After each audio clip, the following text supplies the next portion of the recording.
Good morning. Welcome. Hi, everybody. Thanks for coming out this morning. Glad we are not in the midst of a snowstorm. That might come later this week.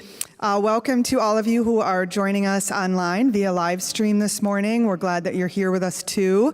I'm filling in for Claudia Berry this morning, who is our monthly program chair. She is out of town, so I'm filling in for her, but she's also joining us live stream. So I'm just going to give a couple reminders to please keep your masks on over your mouth and nose. We certainly want to set a good example of care for each other while we're here together. And then also, if you have a cell phone with you today, a reminder to please turn that off or to silence so that that does not disturb our presentation.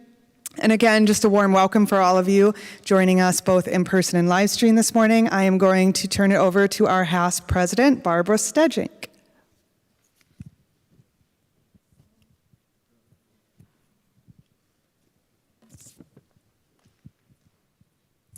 Thank you, Kim. Good morning, HASP members. As you know, I'm Barb Stejink, and I'm the HASP president, and I'm delighted to see so many of you here this morning. It's also exciting to be able to welcome our members who are streaming our monthly program for the very first time this morning. We are so pleased that if you prefer, you will now be able to watch the monthly programs live from your home, your cottage, your vacation rental, or from wherever you are. We are so pleased that we can do that. So thank you all for being with us this morning. I also want to give a special welcome to this morning's speaker, Jack Heising, who so graciously agreed to be with us this morning so that we could have an interesting program about the Holland Aquatic Center. I'm sure that many of us have been watching the renovation of the center over the last 2.5 years and are anxious to learn about the renovation and expansion of the facility. Thank you, Jack, for being with us this morning.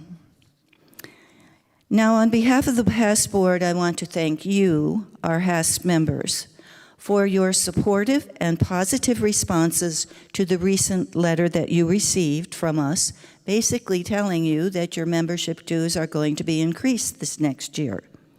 Your comments of understanding and approval for this step, as well as other changes that are in progress, is greatly appreciated.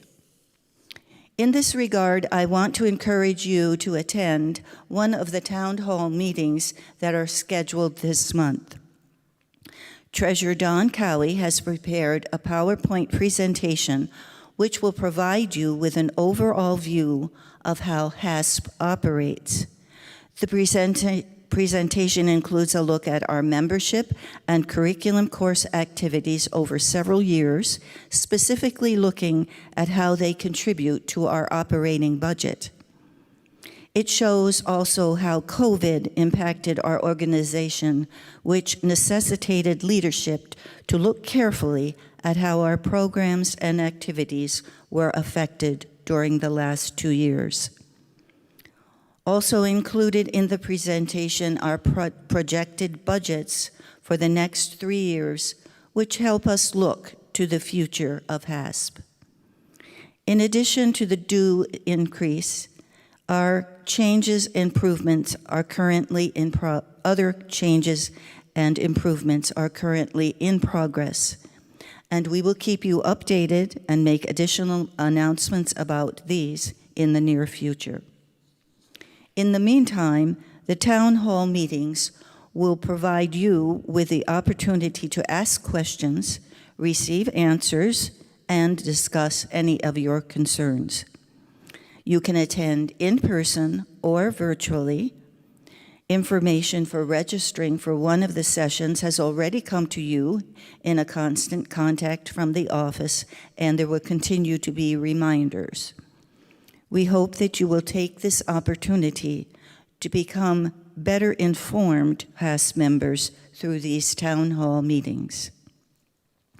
I have just a couple of announcements for you. The first is from the Curriculum Committee.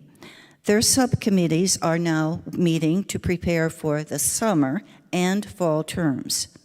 They welcome your proposals especially for courses that you might be interested in teaching. As a peer-led organization, your contribution of ideas and willingness to teach a course is what makes us a unique lifelong learning organization. To explore ideas or help with preparing proposals, please contact Sharon Aronshorst, Curriculum Chairperson, or one of the subcommittee chairs. All of their contact information always appears in our newsletters, so you could check the last newsletter you received for any information. Finally, the Special Events Committee has asked me to tell you that you should be watching for the following upcoming events, which will be announced and advertised soon. In April, they're planning what's called an Introduction to Ottawa County Parks, so you will visit several parks. In July, a day trip to Shipshewana, and in September, a 3-day trip to the Shaw Festival. Once again, thank you for being here this morning, both in person and virtually. And now, Doug Walvert, Membership Chairperson, will introduce our guests and new members.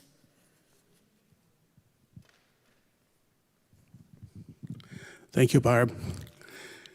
Well, we are delighted to have 2 guests with us this morning, and I would like to welcome them by name. Our guests are Lillian Heisink and Glenda Vetter. I've already had a chance to meet them, and I don't have to give them the sales pitch. I know they're anxious to join HASP, and we're so glad that they're coming on board. We also have, on my list, 10 new members to introduce. I don't think several of them were able to come, but I would like to ask them to stand as I read your name and turn around and face the group so we can see what you look like and start to get to know you. New members today are Linda Lee, Brian McDonald, Mary Ellen, and Tim Miner, and Joe Verbeek. Now, other names on my list, I'm just kind of breaking the rules a little, but I want to just be sure I don't miss anybody if they didn't happen to sign in. Gary and Jane Handel, Neil Lynham, Fred and Jane Pettinga, and I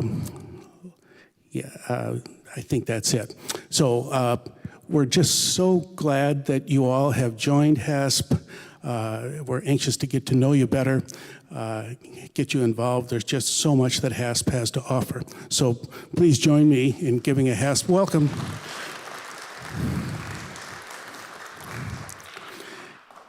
Then a little sales pitch. This is an amazing organization, as all of you know. There just is so much to learn here through the classes, through the monthly meetings. Such a great chance to keep your brain young. And as you already know, there are so many interesting people that are members of this group. Such a great opportunity to meet new friends and really enjoy yourself in so many other ways. So please think of friends, relatives, whoever that you know that might like to join HASP. Bring them to a monthly meeting. Tell them about HASP. It's a great time to join. So thank you very much. Now, Randall.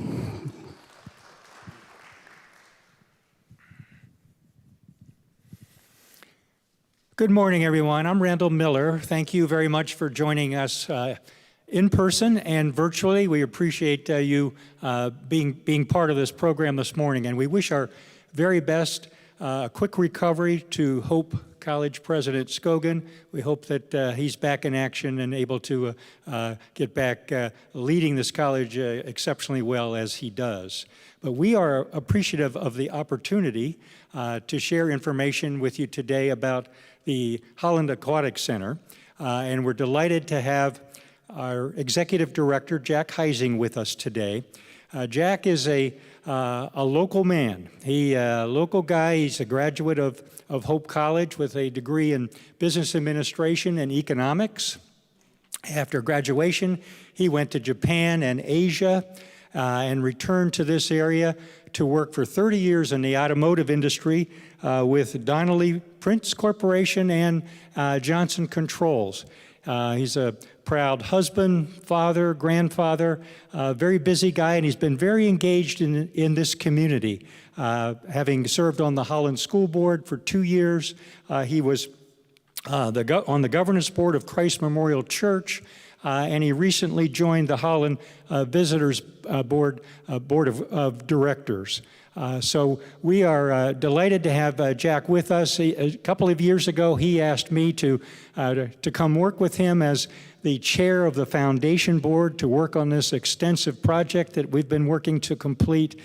So I've had an opportunity to see his leadership in action. And now please welcome Mr. Jack Heising.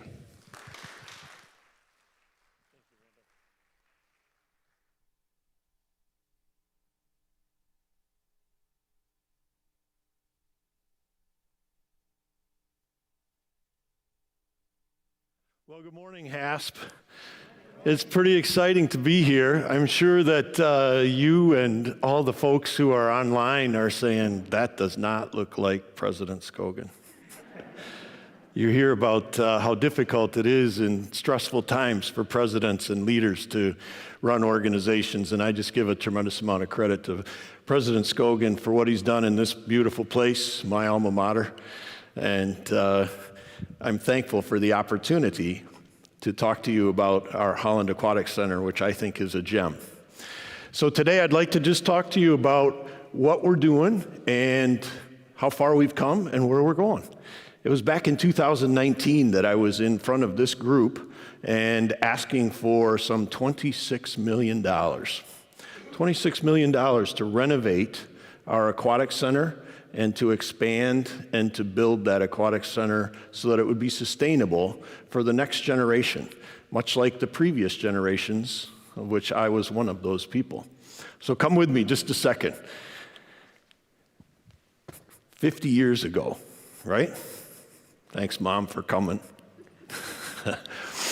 Mom took me to the Holland Aquatic Center, and like so many other little boys and girls in the Holland, West Michigan region, I had the opportunity to meet Ron Howard, who ran the swimming pool for the Holland community. And he said to us little ones, he said, you're going to learn how to swim so that you don't drown in the lakes, Lake Michigan. And I was a little apprehensive about that, but he took interest and he said, you're going to be a swimmer. And I said, no, I think I'm going to be a basketball player. Fast forward a little bit. I was a swimmer. I went through all the swimming stuff. I was on the swim teams and went through Holland Public Schools, Holland High, where I was a swimmer, and then came here, swam for the great coach, John Patnott, and then went off into a little dalliance into the automotive industry for 30 years. And lo and behold, came back and saw an opportunity with our Holland Community Aquatic Center that needed some help. They needed to understand where they were going and how they could be sustainable in the future. And we had a beautiful board. The beautiful board said, we've got to expand our portfolio and our capabilities from just being swimming lessons and swimming teams to really focus on the community and community wellness. And we have to be able to support our community of all ages. And out of that came a tagline: every age, every family, every day. And what a beautiful thing. That's a little bit different than my private enterprise, my private industry experience where you pick a target and you zoom in on it and you try and make it work. In this case, every age, every family, every day. And we had to look at our operation and say, where were we not achieving that? And how could we achieve that going forward into the future so that we'd have a strong, sustainable business and social enterprise that could support this West Michigan community, and not just a few people, but a larger group. So let me tell you about what we do. There's really 3 core competencies within the Holland Community Aquatic Center. So we looked at what we do today and we said, what do we do well and what don't we do? If you look at the heartbeat of our organization, it's children's safety in swimming and teaching them to be safe in the water. Over 3,500 kids come in on buses every hour, and they see great teachers in a great swimming pool, and they learn how to be safe in the water. That's not necessarily to be a swim team person. It's just so that, let's say they fall off a dock, and they can turn over on their back, they can yell for help, and they can get to the side. That's what I got to do. That's what we have to do. That's our heartbeat. And we're going to continue to do that generation after generation. 3,500 kids receive that capability here in Holland Public School District and the surrounding West Michigan area for free. That doesn't happen in the United States. They receive those lessons for free. They get a suit and a towel, and they come in and they learn how to swim and be safe in the water. And the taxes that the city pays and the Holland Public School District pay support that basic function. And that's what we'll continue to do. The second thing that we really do well is we have a big 50-meter pool. This is an Olympic-style pool, and it supports our schools so that our schools don't have to have a pool as part of their school. I'm going to tell you about that a little bit in a few minutes, but I'll say that the second thing we do is partner with our school system so that they don't have to hold these capital expenses on their books, and they don't have to pay for these other than to lease and utilize the space. That consortium idea of sharing a very expensive set of assets, is very important. And it's something that's not done in the United States. I get calls frequently about organizations and cities throughout the United States that say, how is it that you teach 3,500 kids to swim a year for free and yet still stay alive, right? Well, it's part of the balance that we do with the swim teams and with the other things. But that created a problem for us, because when we really focus on those partnerships and those swim teams coming in and taking up the space, we have to say no to the community. What does that mean? That means that when Grandpa and Grandma come in with a little one and they want to go play on the fun toys and we're busy with something else, they can't come in. And that's a problem because you're paying taxes, right? So this was a real issue, and the way we were designed, we were either or, for playing fun stuff or having the big events. So the city and the community provided grace to us in saying, yes, we will allow you to have these big events, but boy, your balance is off for the community. And this is where we really focused on building the new place that we're building today and that will open on Monday. And that new facility is warm water, 4 new pools, a spa area, a new slide, new exercise equipment, and all these kind of things that will really support that particular area and now create our third core competency. And now each of these are in separate areas that can grow over the future. The byproduct of as we went through this process in creating these capabilities of these 3 core competencies was we took the area that we did have for fitness and therapy, supporting our hospitals and rehabilitation side. We duplicated that in the new community area, and that allowed us a new place within the building to do something new. And I'm very happy, very pleased to say that we were able to develop a partnership with Mary Free Bed Therapy and Rehabilitation Organization. Beautiful organization, doing great work. Lots of us here in West Michigan travel back and forth to Grand Rapids 2-3 times a week in pain, potentially to get rehabilitation in Grand Rapids.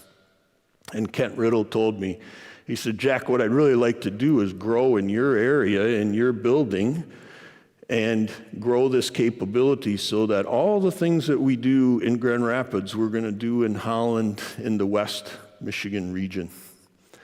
What a great thing, because now we have 4 core competencies. Swimming safety, instructional, that's the instructional part. We have the competitive and partnerships area. We have the wellness and recreation, and now we have therapy and rehabilitation. I'm happy to say that Mary Free Bed is in our organization today. They're starting up. They're doing very well. We're moving from a 3-day operation to a 5-day operation. So you understand why I came to you and the community, and we as a board came to you and asked for $26 million to move forward with an operation that could meet the community's needs, grow in the future, and be sustainable. We're governed as a government authority. It's always confusing to people. Are you part of the city? Are you part of the Holland Public School District? We're neither. We stand alone as a U.S. government authority. In 1998, Jesse Dahlman and a couple other governmental officials said to the Holland Public Schools, in order to be sustainable in the future, you're going to need to become separate and grow together so that you can work with more groups and other authorities. So they developed the first recreational authorities that we know today, much like a library authority or even the airport authority. This allows us to tax for operations and for debt. And so we operate as a specific governmental unit, a U.S. government authority, and we're able to do those two things. Tax for operational use, that's maxed out at $1 million, and tax for debt, whatever we can get support with. So you see the groups that are currently within our authority are Lake Town Township, Park Township, City of Holland, Holland Township, and then of course Holland Public Schools, who transferred the assets from their books to the authority back in 1998, and we built the facility from there.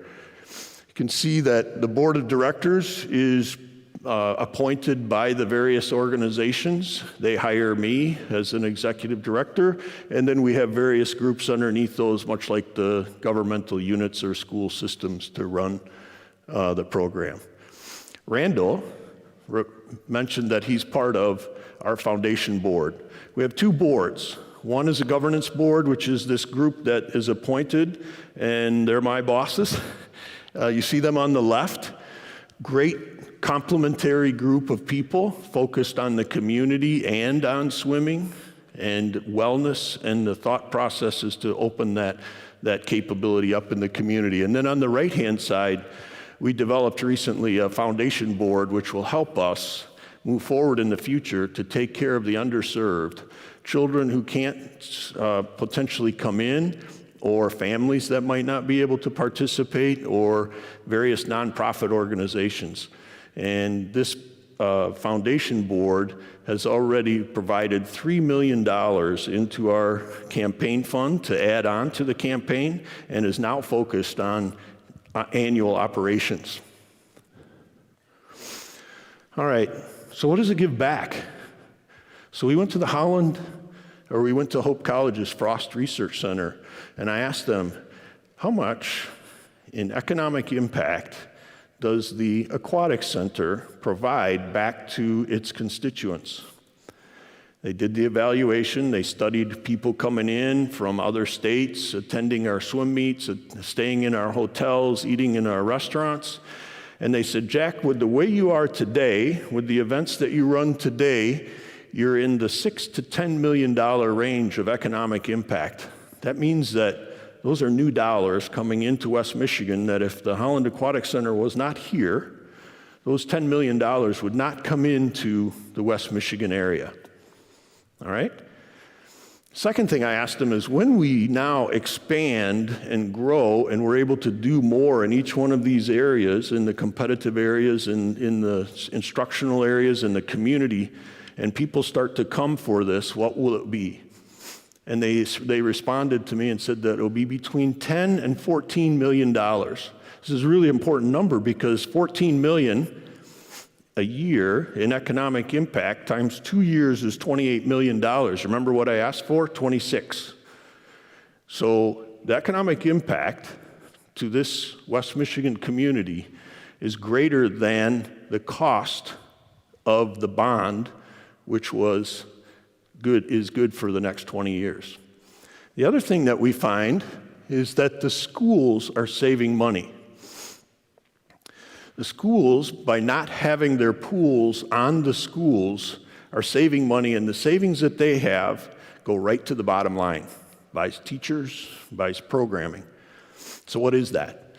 It costs about $750,000 a year to run a 6-lane swimming pool in northern climates with heat and electricity and that. It doesn't include the capital to build it. It doesn't include the equipment capabilities to run it. That's just the operational cost.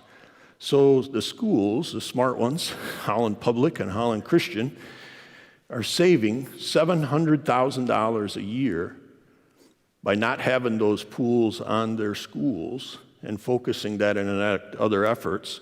I can then, or we as a community can then use those pools and capabilities for other things. So use those numbers. 2 times 700,000 is 1.4 million.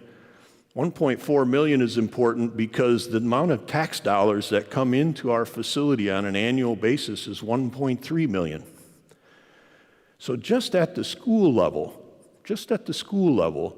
we're returning more than what we're taking in on our operational taxes. And then you add the economic impact on the other side of this. This is why it's important for us to think about maintaining this asset, this gem, within the Holland community. All right? $200,000 for the families who are receiving swimming lessons. Those 3,500 kids that are coming in and out of the facility on buses and getting free swimming lessons are provided those lessons for free. And if they had to buy those on their own, it would be over $200,000. What we're told, Brian Davis told me this early on from superintendent of Holland Public Schools, he said, Jack, about 75, maybe 80% of those kids could not and would not get swimming lessons if they didn't do it this way. This is really important because in our area, just in our area from Macatawa, Lake Macatawa, down to the edge of Holland Public Schools, including the Holland Public, Holland Christian, the charter schools, and even the home schools, those folks are all getting swimming lessons for free as part of their tax base. And we're hopefully, I believe, saving lives. And then finally, we asked, what percentage of the community believe in what we're doing? And we got a high number, okay? So we expected that.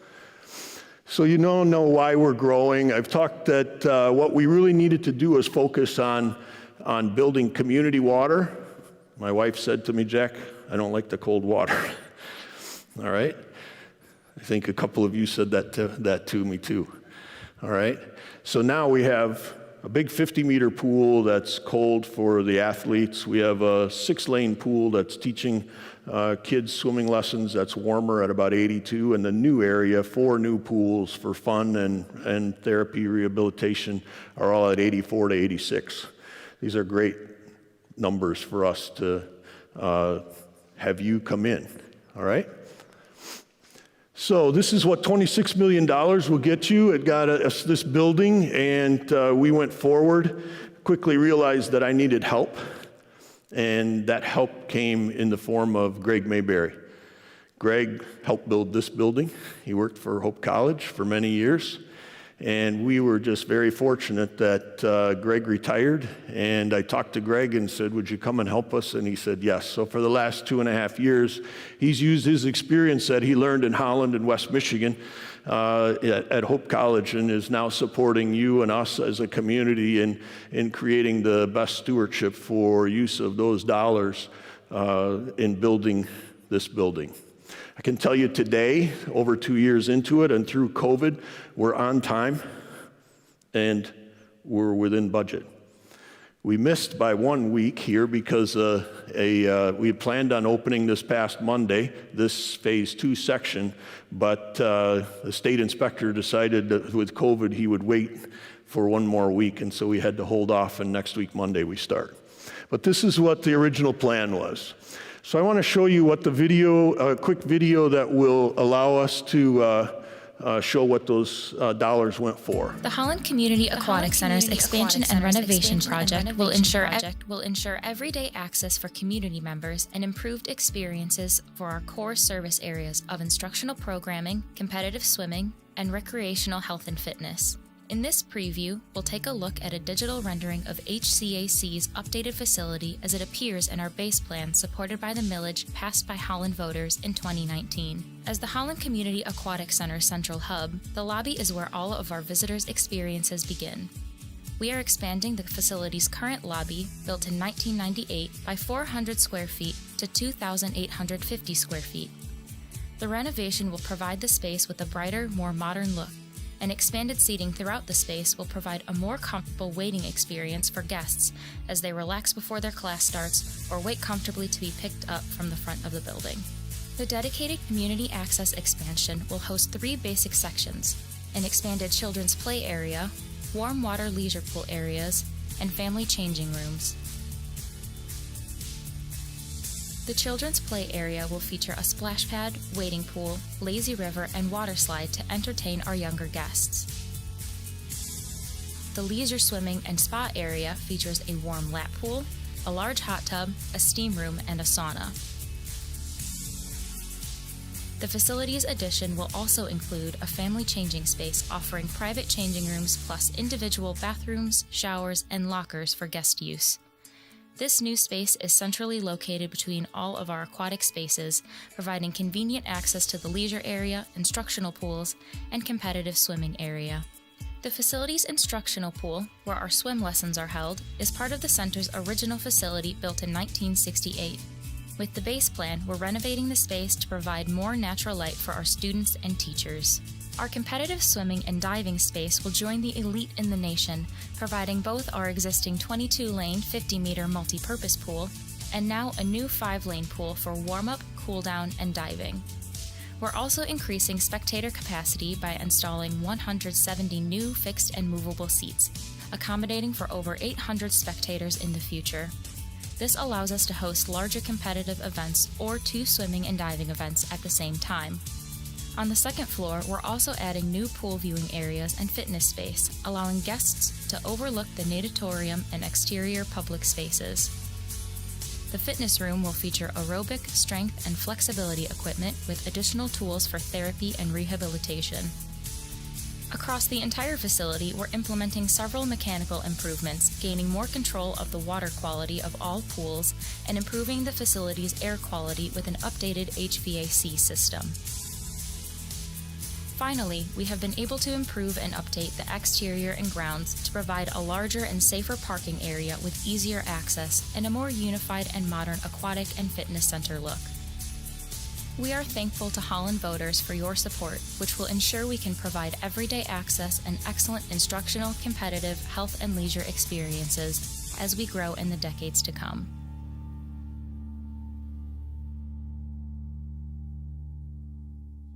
We decided after we got the approval for $26 million to renovate and become sustainable was what else could we do while the architects are working that would create a sustainable master plan for the future. And the architects came up and said there are a few things that we think you should do, and we had done some benchmarking. We had looked at swimming pools around the nation and in Canada. I'd been around the world over the years and seen different things that we liked. And we came up with 3 things that we really thought the bond did not cover that we really needed. We needed an indoor track. We needed an additional fitness space or a multi-purpose space that could be used for the partnerships that we're developing in collaboration with Evergreen Commons, with Boys and Girls Clubs, and the nonprofits in town.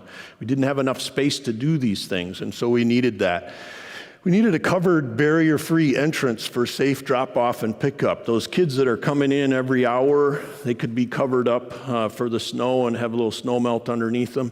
And I have a dream right now that we would try to incorporate our aged communities into the aquatic center via a transportation system, which would allow the travel between Evergreen Commons and the Aquatic Center, travel between Freedom Village or Rest Haven or other organizations into the Aquatic Center on a daily basis. And we needed to be able to have a covered area for that to happen during the wintertime. And then, as I mentioned, finally, we needed some more meeting space. And this is where the plus $3 million came from. And this is where the foundation came into play. We said, let's do it now. Let's do it now. Let's not wait to try to do it later on. And so we established the foundation. The foundation went out into the community, and I'm very pleased to advise that as of today, all of those things have been included into our project. $3 million has been raised to cover that, and now we're actually looking at other things, the B-level things that we could do to really improve while the construction folks are there. Quick little plug, Lakewood Construction and AMDG Architects out of Grand Rapids formed a triangle with us, and we really took on the automotive style of design and build rather than the concept of here's a print, here's how much it costs, and if you want to change it, you're going to have major changes. We said we're going to continue to change. We actually built onto a 1968 building and a 1998 building. It's kind of like building onto your house.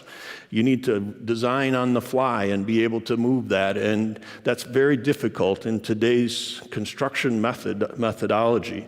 Having Greg Mayberry tied to Lakewood Construction and an architect in Grand Rapids allowed us to continuously design throughout this process so that we could stay on schedule, stay within budget, not spend what we didn't have, and create a product at the end which will deliver that will be better than what we originally planned for the $26 million. So let me show you that.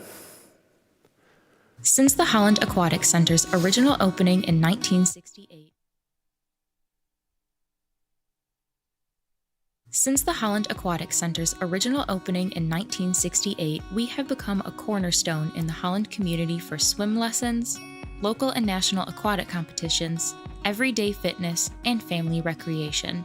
In May of 2019, the Holland community voted to renew HAC's millage for a facility renovation and expansion that would allow us to continue meeting the community's needs. With this millage, we developed a base plan to aid us in providing everyday access for our core users, but we want to create even more value for our community. Thus, we launched the Happy Families, Healthy Communities campaign, setting a goal to raise an additional $3 million towards 3 key additions to our facility's renovation and expansion. Thanks to the generous donations of community members, we are proud to announce that as of September 2021, we've raised 71% of our $3 million fundraising goal, with only $900,000 to go.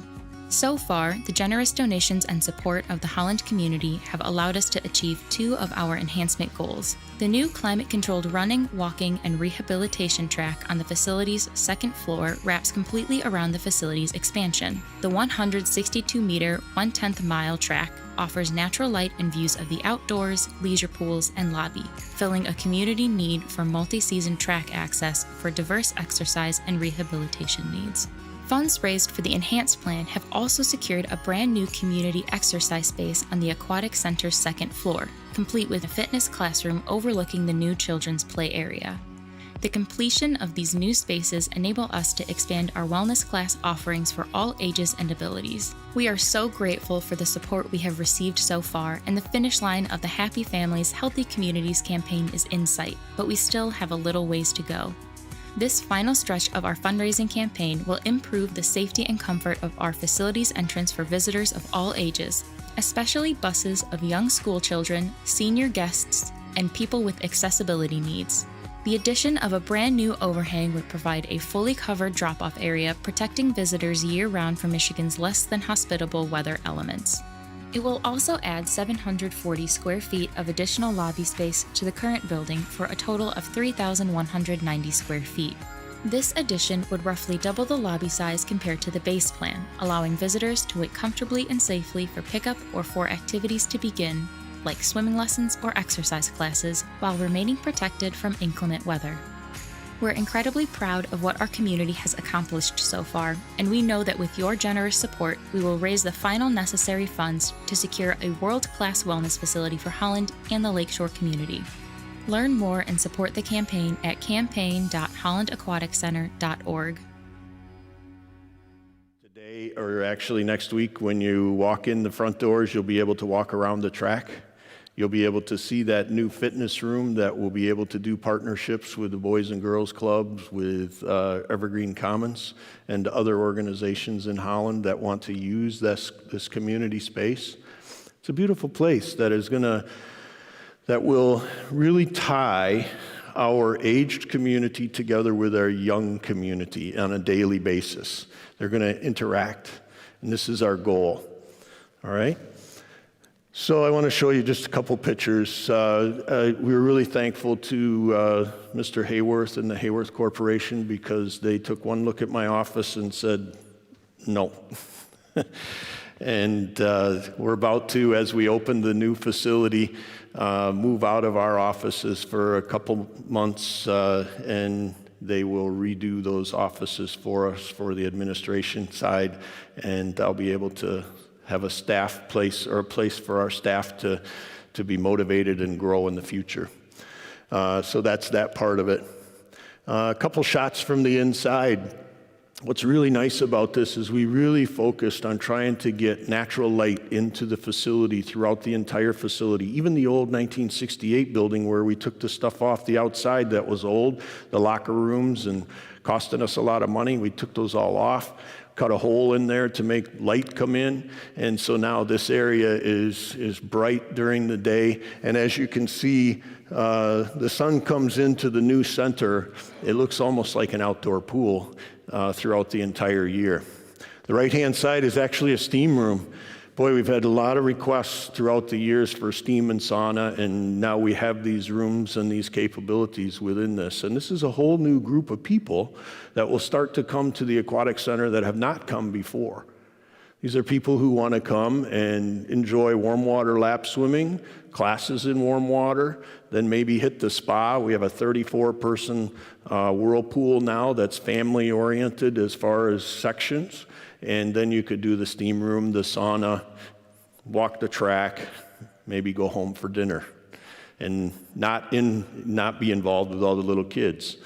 Meanwhile, the little kids are playing around the other side, and if you come as a family, there's something to do for everyone. Okay, that's that track we talked about. This is going to be beautiful. It's really wide. It's all lighted, and it's HVAC controlled, so it's not hot. But all year round, you'll be able to walk in, go up the elevator. It's 3-lane tracks. I envision the fact that we'll have folks with special needs making their way around the track in the light and seeing the things that they usually can't do during the wintertime and get out. And at the same time, we'll have athletes running around the outside. And it's even wide enough so that like a sidewalk on a neighborhood street, if I see you, I can say hi, and we can go stop off on the side and not get run over, okay? So very nice and bright. Very excited to have all of you come in starting on Monday. This will be phase 2 completion. We've redone the 68 building now. We've redone and built this new expansion. And now the next thing that we'll do is take out the old section that was the kids' play area, and we'll build a new 5-lane pool there in that big 50-meter natatorium so that when the big teams come in, and maybe even a new school now will join our facility and garner another $700,000, we'll be able to do that in that section. Each one of these business teams now, these 4 business teams, have a leader, and they're looking at profit and loss, and they're trying to not make 15% back like I had to do in the industrial days, but now what we have to do is provide an excellent product on a continuing basis. And I believe we're able to do that in a sustainable way going forward. And we're getting a lot of attention throughout the nation right now as, wow, this is how this may be done in the future. So, I just want to say thank you to the Holland community. It's been a supporter of the aquatics realm and industry throughout the entire time. Just been a fantastic supporter of us in 1968 first, in 1998 again, and now in 2022. I'm so thankful to grab the baton from Ron Howard in the beginning and Tom Boss, and now be able to build something with the staff and you as a community that we can hand over to our next generation and say, here you go, this is a sustainable operation, let's make it work. So I want to say thank you to each one of you. We have a lot to show you in the coming weeks. I hope you make your way over there. There's an invitation to each one of you to come in and take a look around. We have people very excited to show you.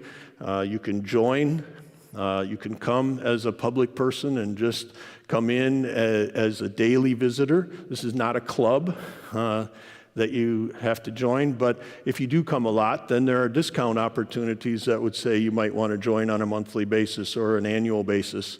And then, as I mentioned, we're really working hard to try and figure out how to tie in each one of our constituent groups and our neighbors, such as Evergreen Commons and the Boys and Girls Club. And we're already talking about classes that will be held from Evergreen Commons in our building so that you'll be able to use these facilities. The therapy and rehabilitation is going very well, and we'll utilize this same space, this community space, for that too, because the lazy river that's in there that the kids love to play in, we can turn down, and you can walk against that for therapy and rehabilitation in the warm water. So thank you very much. It's my pleasure to be able to talk to HASP again and say that we've completed what we said we would do, and I'll entertain any questions that you might have if we have time. Great, thank you. Thank you, Jack. As someone who lives a block away from the pool and as a mom of 3 swimmers, this is awesome. Spent many hours at the Holland Aquatic Center, and it just gets better and better all the time. So let's take some questions. Feel free to come up and ask or raise your hand, and I will try to come to you. I was just curious how you're doing with staffing. Everybody's having problems with staffing. Great question. It's tough. We have had to raise our rates for lifeguards. This is one of the biggest first-time employers in Holland. We employ about 60 to 70 young kids out of school. They work part-time. They grab a 3-4 hour shift for lifeguarding. And if they have a test the night before, they can switch with somebody else. And so it's a beautiful first-time employment thing. We have been able to keep our ranks up, but we've had to increase our pay dramatically. We've moved from about $9.75 an hour as a starting position up to almost $13 and $14 to get these kids to come in and work. So tremendous price increases to get them to come in and work, but we have been able to do that. We are starting in a limited fashion because of staffing, so we're not open every single day in every single group. Our facilities are open 6 days a week now from 5:30 in the morning until 8:30 at night, but we'll be moving around. Each one of these business units can be turned off or turned on or turned up or turned down based on need and our capability for staffing. So we'll ask for a little grace as we get started. We'll be watching where our needs are and moving staff into those particular areas to get it going. But this is much different design than what you usually see in a big box where they just turn the lights on and everybody has to take care of everything. We have it all compartmentalized so that we can turn it on and off or shift them up and down. Okay, but we're having trouble like everybody else. Jack, could you explain a little bit the fee structure or for coming to the Aquatic Center Sure. and using it? And then are you going to be participating in something like Priorities Silver and Fit program? Yes, Okay. and yes. This group might want to know that. Yes. If you're on Silver and Fit, you can come in. And the really neat thing is it used to be that you had to choose between Evergreen Commons and the Aquatic Center to apply your Silver and Fit capabilities. Dave Knibbe and I went to Blue Cross and Blue Shield and Priority and said, this doesn't make sense. And we renegotiated for rates so that we each get rates on a daily rate. And so actually, if you're part of Silver and Fit, I would like you to go to Evergreen Commons and then in the afternoon come to me because we both get it, right? And so this is valuable for you because you can go to different places and go back and forth. And I go back to that dream of having transportation for our aged community to do that. So Silver and Fit, yes. Fee structure. We're changing our fee structure to go to a month-by-month payment. So you sign up, you pay a little bit to get in, and now if you're a resident or a senior, you're probably in the less than $50 a month range. and it automatically comes on your card or your checkbook as you go. If you want to save a little bit, you buy an annual membership and you'll have a discount. And we do differentiate between the taxpayers, which are residents, and the non-residents who are non-taxpayers. And I'm actually moving that so that that's a higher rate differential, because we've got taxpayers paying us operational and debt right now. And so it'll be roughly half for the residents versus the non-residents going forward. And even that is still very light. Our non-residents are going to be paying in the neighborhood of $11 to $12 a visit, somewhere between 10 and 12. And our non-residents are in the 5 to 6 range. So very, very affordable as compared to go to a movie or go do something else in the area. So we're going to try and keep it that way and support the organization. But I will tell you there's a lot of pressure right now for inflationary needs for both of our expenses. All our materials are going up, of course, and so is our labor, as was mentioned. But we'll try and hold. We're expecting a lot of people. Great. What else? You know, this is your place. It's really kind of neat. I get to stand up here and say, you're supporting it. It's a community thing. And I really believe that we're doing the right thing by being a consortium for our schools rather than being separated. And I believe that we're doing the right thing in working together with our community organizations, because I, like you, give a dollar here and a dollar there to these organizations, and I like it when I understand that organizations are working together rather than separately. And that's really what I see that we're going to be able to do. We have a beautiful community asset here with beautiful capabilities, and now what we have to do is work together to keep these folks going together. So you can always help us on the foundation side. You can help us by supporting those people who say, what's going on with that big project out there? Now you know. Now you know. And what's really going to be exciting is you'll be able to walk through it here shortly, and then you're going to be all salespeople. So thank you. Let's thank Jack. Thank you. I have to thank Jack, too, for taking my call yesterday morning very early, just before 8 a.m., and saying yes to jumping in and filling in for President Skogan today. So thank you, Jack. Thank you. My pleasure. I am also supposed to announce that next month our meeting is on March 1st. And the speaker is Ryan Kilpatrick, Executive Director of Housing Next, and he will share details of the progress made over the last 4 years to create a more balanced supply of housing for all residents. So again, we invite you to join us next month on the 1st, and a special welcome again to our visitors today and to our new members. We look forward to getting to know you better. And the meeting is dismissed. Thank you all very much.